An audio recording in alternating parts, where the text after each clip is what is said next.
Welcome to This Just In with This Just In as your host. This is a show where we take a deeper dive into the stories most important to you with the people who bring you those stories. And today, a brand new first-time correspondent. Is that the first time you've heard that? Yes. Thanks for watching the show. It's Dani Allsop, Emmy winner, KTVB special projects producer, and our resident soccer expert. Yeah. Dani, thanks for being on the show. Maybe you'll watch this one. I'm so excited to be a correspondent. Do I get like a badge or something? Like a name tag, a cup, something? Yeah, can you write that down? Yeah. We need some merch. There you go. Great. Now I don't know how that question ends. There's a big chunk out of that piece of paper now. But Dani, thank you for joining us. I'm listened to the past few shows, and this is to Andy, who's directing this right now. Hopefully I'm not too close or not too far away from the mic. Sometimes I apologize. Sometimes the audio is weird, and I've realized it's just me. I'm just like over here, and it's like, why can't they hear me? Why can't they hear me? Justin, what's going on? Why is the audio weird? This is your job. It's literally my job. I get paid to do this. You do. Dani, this is also your job. It is. So I appreciate you joining us, even though you'll get paid for this. We're going to get your expert opinions on Athletic Club Boise in a second. First, though, let's talk about you. Yeah. Born and raised in San Diego and then moved to Idaho, so you are the problem. Technically, I can see how you think that. However, I was 15. I was taken against my will. So let's maybe work on the phrasing on that. Taken against your will. It wasn't my choice. How about that? But your to be parents fair, moved you. Yes, maybe but it's also not their fault because my mom is from here. So it's really not my fault at all. That's very different then. Yes. You go against the stereotype. Yes, it's not my fault. Fantastic. She was just coming home. I got in the car and here we are. Okay. Well, what's not a problem is you attended the Eagle High School, alma mater of such greats as Morgan Romero, also some other guy who can't figure out his microphone. How was that? Eagle High. So I went to my first year of high school in San Diego, and it was an outdoor school. What? Yeah. Well, not outdoor. Like the classrooms were inside, but it was an open air school, I should say.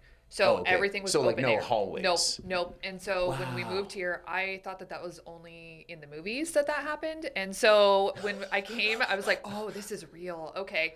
So it's 2 stories. I thought that was the coolest thing because it was inside. It was 2 stories. We didn't have lockers in California. We had lockers here. It was wild. So I loved it for that reason, and that reason only, really. No, you were like, am I in High School Musical right now? That came out years later, Justin. Okay. Sorry. You're dating me. Thank you. Trying to give you more credit for being younger. We'll get to that later. All right. But will we? Maybe not. I don't know. Oh boy, I just feel older and older every day. Same. So, when and how did you catch the news bug? Okay, so growing up, thank you. I remember my dad would come home and watch. He would come home, immediately turn on nightly news with Tom Brokaw. And Brokaw, yeah. And so we would sit, and I would sit with him, and I don't know if he realized I'd sit with him. And so I would sit there and watch it, and then we'd watch the local news would come on next in San Diego, and we'd always watch Channel 7 in San Diego, which was also the NBC station. And then we'd watch it at night. And so I just remember watching it. I never really thought anything of it. Honestly, it was just like, oh, we watch the news. This is what's happening. That's cool. Yeah. It wasn't until middle school when 9/11 happened. And then I remember when we invaded Iraq and watching that as it happened on TV and just being like, oh my gosh, like I'm watching this in real time. For me, it was like history. I was thinking of it as history and not necessarily news. And so I think that kind of started the bug of like, I just wanted to know what was happening at all times. So yeah, it really started at a young age. And that really, those events really launched cable news into what it is today. Yep. There's something happening 24/7. People need to know about it, which then transitioned to social media news, which is where we are now. You then continued totally copying me by attending the Boise State University. How was that? is my statue still standing, and how has it changed? I had the statue removed. Okay. Day one on campus. It's like, I can't come here if there's a Justin Core statue. Wow. And they're like, we need that tuition. Yeah. Let's get that statue out of here. No, but I actually didn't want to go to Boise State. I wanted to go out. I know. I wanted to be like everyone else, and I wanted to go away for college. Yeah. And I'm so glad I didn't, because it was the right fit for me. I loved it. And I mean, a perk is the Kellen Moore era, and the Chris Peterson era is when I was there. And so it was the best time to be at Boise State, and I loved every second of it. It was amazing. A ton of fun, incredible growth for Yep. all of athletics, but Yep. the university itself. Mm-hmm. I also initially was like, I don't want to go there. It's, just, it was sort of a much smaller deal and viewed as a smaller Yep. deal. But then I went there and I'm like, I'll probably transfer out after a couple of years. And I'm like, no, that's pretty cool. Yeah. It was really cool, and I'm so glad that my parents were like, no, you need to go to Boise State. And I was like, no, I'm going to go somewhere else. And they're like, okay, that's your call, but whatever. And so I'm so glad I listened to them, and shout out Mom and Dad if you're listening, because I'm so glad I listened. As a parent, they are like, yes, win. We did it. We did it. She listened to us. Yeah. And so I'm just so glad I did. Yeah. At Boise State, you won the Inclusive Excellence Award for your column in the Arbiter, the student paper there. Tell me about that. Yeah. So I actually didn't join the Arbiter until I was a junior. At the time, I thought I was going to be an elementary school teacher. I started doing all of my student teaching, decided that was not for me at all. And so I immediately was like, okay, how can I graduate in 4 years and still get a degree? And writing was how I did that. And so, and I loved writing anyway. So I was like, I'll just get a creative writing degree. And so I joined the Arbiter, and I was like, oh yeah, I like news. Let's do that. It was like, I had this like epiphany of like, oh yeah, remember how you like that thing that you watch every night? Why don't you turn that into a career? And so that's kind of where this started. But the column was for an opinion column where I talked about my struggles with anxiety as a college student. And at the time, it didn't seem like that was openly talked about at all. And so I just started, I was like, you know what? What's the worst that could happen? At this point, like, if I help 2 people, great. And it's wild the number of people who reached out and were like, that's so crazy. I never thought anyone else struggled like this. And so it was such a moment. And I was so proud to be able to do that. I'm super open with my struggles with anxiety. But to be able to help other people, I think was awesome. That is fantastic. Yeah, I think people even now are like, man, I'm the only one going through this. Yep. It's like, you are not. Well, and now on social media, you have influencers who talk about their struggles every single day. And I think that that's such a great thing, because now you see these people that you love so much, or that you see as like normal, if anyone can be normal. Right. But they talk about, I had a really rough day, and I love people for that, when they can be open and honest about it. So it's just a little bit ahead of the trend. But, if I can help one person, that's what I want. Then you decided how to help that anxiety best would be getting into news, broadcast news, coming here to KTVB. 180. Copying me again. I just missed you. So you joined the station, you grew up watching, I mean, not necessarily in San Diego, but when you got here, then won an Emmy here. That had to be awesome. It was pretty cool, and was not expecting it, to be honest. That, and no one ever is. I think a lot of viewers sometimes think, we're only in it for the awards and only in it for the clout, but it's when you get to do these stories. So the Emmy was for a special myself, Brian Holmes, and Kevin Esslinger put together on veterans from different conflicts. Oh, wow. Yeah, and so it was a Veterans Day special. And so my role in that was I got to talk to a woman who was a nurse on a ship in Vietnam. Wow. And listening to her stories and just how she was treated when she came back home.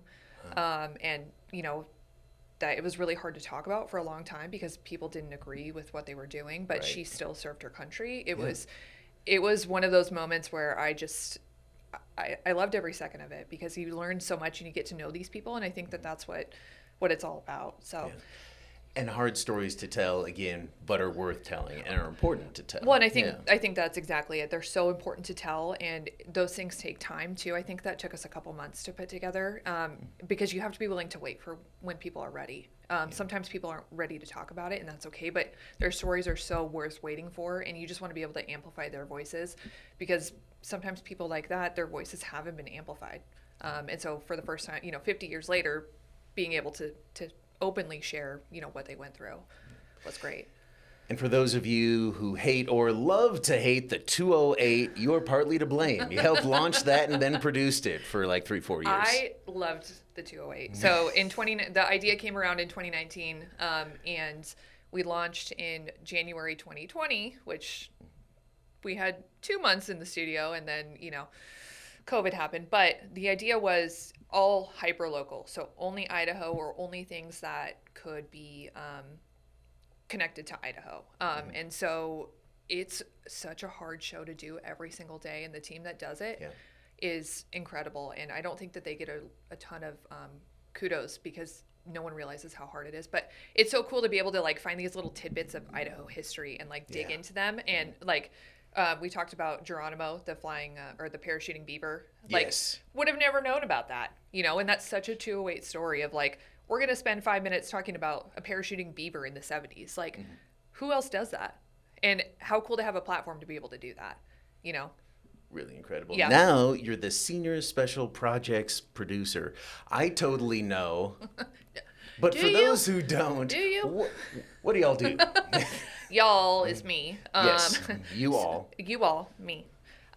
So my role is essentially, I still produce the news at noon, but after that, my role is to come up with ideas to expand on stories. So, like, for example, earlier this year, we did a whole special on the Boise Train Depot's 100th anniversary. Nice. And so we did a whole half-hour special, like, about a train depot.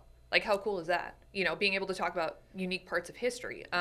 We are going to do one for Hialdi that's coming up later this month. Nice. Again, how cool is that? To be able to just expand on this history, and, like, you get to go do such fun things. So it's not just fun things too. We are working on a couple other harder stories, and being able to like spend the time with it.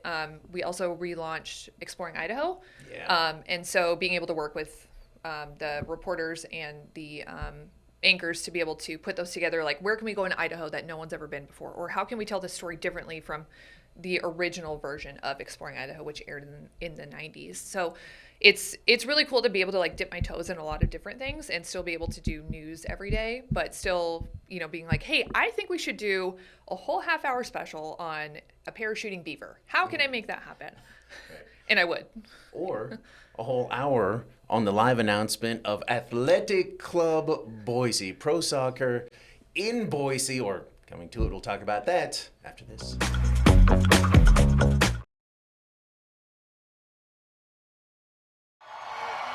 More than 3,000 people here tonight to celebrate the beginning of Athletic Club Boise.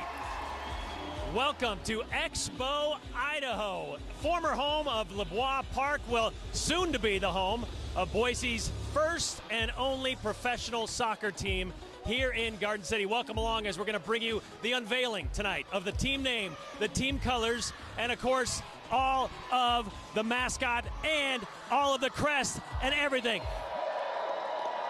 We could not be more excited about this moment. Professional soccer is here. There is the flag unveiled. I'll tell you what, Brian, it feels like we're witnessing a moment in history. You can see the smiles on the fans' faces. They wave this flag for the first time. Excited to be cheering on Boise this upcoming spring. And with me right now, one of the co-founders of Boise Pro Soccer, Brad Stith. Brad, local boy, this has got to be super exciting for you. It is. It's incredible. And I mean, tonight, you see the immense community support that we have, everybody that showed up, the fact that this was really built by our community, for our community, and this is the first step of being a living, breathing professional soccer team and professional soccer club, being the first one in Idaho. We couldn't be more excited. And again, all of this starts very soon. The men's team will be kicking off in March of 2026. The women's team is just around the corner, starting play in fall of 2027. And there you have it. Athletic Club Boise. Dani Allsop, KTVB special projects producer, joining us right now. She's also a soccer or football expert. Dani, do I sound more refined calling it football? Sure. Not very passionate, but at least it was in the affirmative. Okay, initial reaction to the name, the crest, and the colors. And I believe, here's the graphic right here where they kind of have it broken down. What was your initial reaction when you saw this? Love. Really? Yes. I love everything about it. Okay, why? I think honestly it's the explanation of it all. I mean, Okay. the Basque lettering, the colors, the Yes. agriculture, the mountain, the valley, the peregrine falcon that looks like a lightning bolt. Come on. Star garnet. And the star garnet. And when I saw and heard the explanation of all this, it's like mountain peak, sort of just a point. The valley, it's like sort of just another point. Agriculture fields, they look like lines to me. Like I get the Basque lettering, star garnet, and the peregrine falcon I think is cool. But it's like, are they reaching a little bit with some of these explanations? No, All right. No. All right. No. You got to take it and run with it. I love it. I think it's great. They did indeed. Okay, Yes. let's talk about this. Peregrine falcon, because you and I talked about the We've had possibility. many conversations about this. Had a lot of conversations before this was all revealed Yep. and announced about the possible mascot. And then when it happened, they're like, we don't actually have a mascot. Like most of the European teams don't even have mascots. So the peregrine falcon is part of our crest, but it's not really our mascot. I think maybe in the future it could be. I think there's an open opportunity for that. But if you think about it, all of the European teams formed in the 1900s. And at that time, mascots were not a thing. It wasn't until like the 1990s, that like Really that late? Premier League teams actually started to have mascots.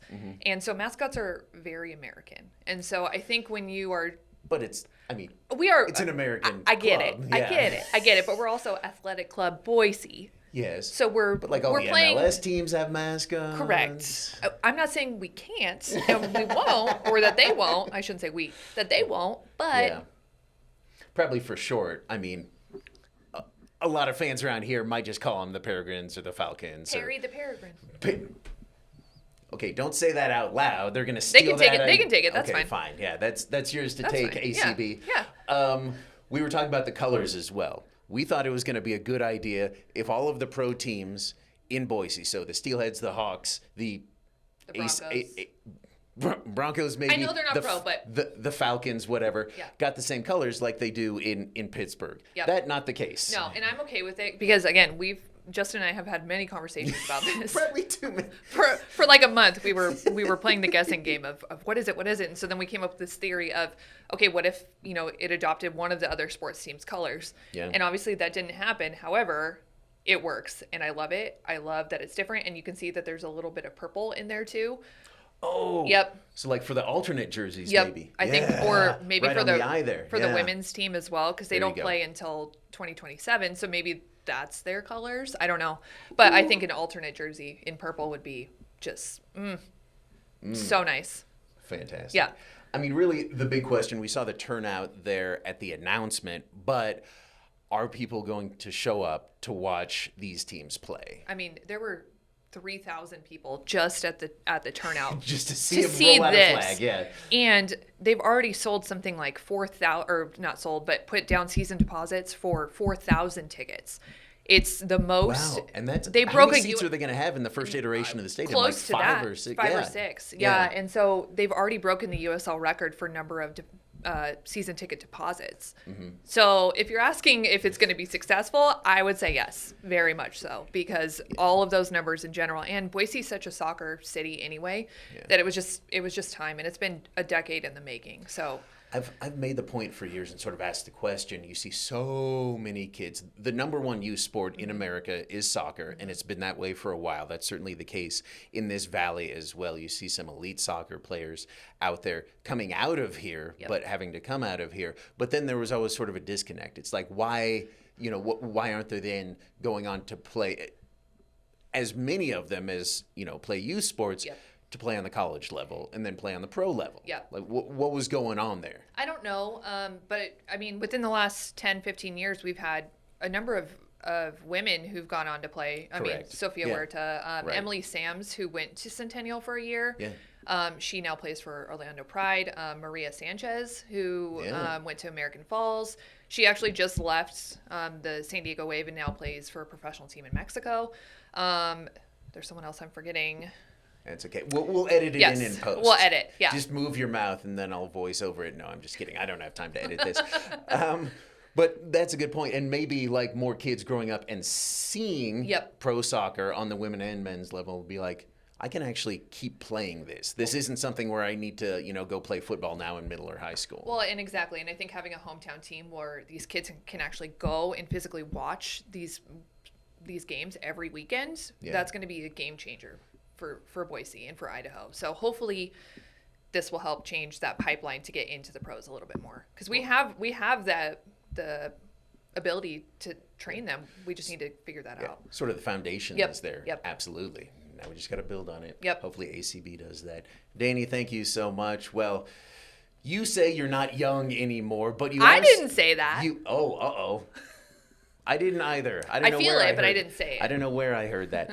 You are still an expert on young people, though, or are you? Youth slang trivia. Next up on Do we this have to? Just In. Yes.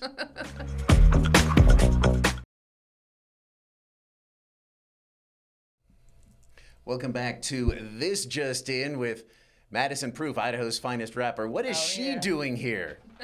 I'll explain. You will know here in the next minute as I explain. Dani Allsop joining us here as well, soccer expert, special projects producer. Formerly also covered high school athletics here at KTVB and was an expert on youth slang. You explained to me what "bay" I don't remember. meant. I don't remember this. Well, I remember. Absolutely. So we're going to see if you're still up on the youth lingo. You were there, sort of an intermediate between us and the youths there in high school athletics. Translating for us what in the world they were talking about, getting in all those scores. Now, I was going to give you trivia on youth terms that the youths are using, but even saying that... I don't like when you say youths. No longer bae, by the way. Even saying that, I realized how terrible and ridiculous that would sound. So I brought in the hippest person I know, maybe the hippest person in our building, maybe in the state. Oh, yeah. Okay. Madison Proof. Madison, Kind of. okay, you're going to ask these questions. Ready, go. Dani, we've got a couple of terms here. And what I'm looking for is for you to use them in context or at least explain if you know what they are. Okay. First term, youth slang trivia, number 1. Womp womp. Like, oh man, womp womp. Bingo. Yep, correct. Bingo. Yes, let's go. Yep, the origin of that is like the wah wah wah. Yeah. Like the trombone. Yeah. Like Wah, wah, on a game show Yeah. like we're trying to do here, Yeah, wherever. Absolutely. Yeah. The world's All tiniest right. violin. All right. Up next, number 2, the word skibbity.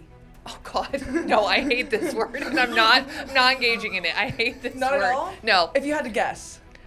It has something to do with Minecraft, I think. Yes. I don't know. I have no idea what I've it heard means. a few interpretations of this one actually. Okay. It's like half credit. Yeah, Ugh. half credit. Like womp womp, but also ta-da, maybe same time. Oh. like this. Okay. Yeah. It's like, there's Yeah. that. But I would go like this because I hear that word Skibbity used can in be this. used depending on the context. You are taking a dive on this question. I don't care. I don't care. It can be used in a good context or a bad context, Okay. depending on your facial expressions, I believe. All right, and tone of voice. All right, we're going to say it's 1.5 and That's fine. half. That's All Okay, right, you got okay. one and a I'm half good with right. that. Okay. Marking it down. Yep. Up next, I don't know that you'll like this one much either. Sigma. Oh, alpha means like you are like the man. Okay. Right. Sigma, I think is just like, you're there. Sigma is like, I feel like Sigma is like the new alpha, is how I understand it. Okay. Like if you're, we all know betas. Yeah. You know what I mean? Oh, yeah. Let's go like So beta down, would be the unfortunately. opposite of alpha. Yeah, Right. Yeah. But why can't we just But- have alpha? Why do we have to have sigma? I think alpha Because- is like Bay version Oh. of what we now know as Got it. Sigma. And Okay. it's a Greek alphabet. We got a lot of letters to use. We're just so gonna we go gotta through 'em all. Yeah. Up next. I can't. Danny, I'm really curious if you've heard this one. No. Have you ever heard somebody say type beat? No. Take a guess. If you could Oh, well, I mean, type B, you're just kind of casual. No, Like, type beat. I know, Yeah. but I'm trying to like use Yeah. my reasoning here. So type B is like you're, going with the flow. Beat, you're into music? I don't know. Is this the same answer as you gave to the last I don't one? know. I don't know. It can be used casually. Okay. Yes, type beat is used to describe something that you're using to describe something else. So if I wanted, the origin comes from looking up like YouTube instrumentals, looking Okay. for like a Mac Miller type beat. Okay. So you're looking for I something. said music. Danny. Give me a 0.25. Moving on swiftly, Justin. Move on. Yeah. We got Winter Arc next.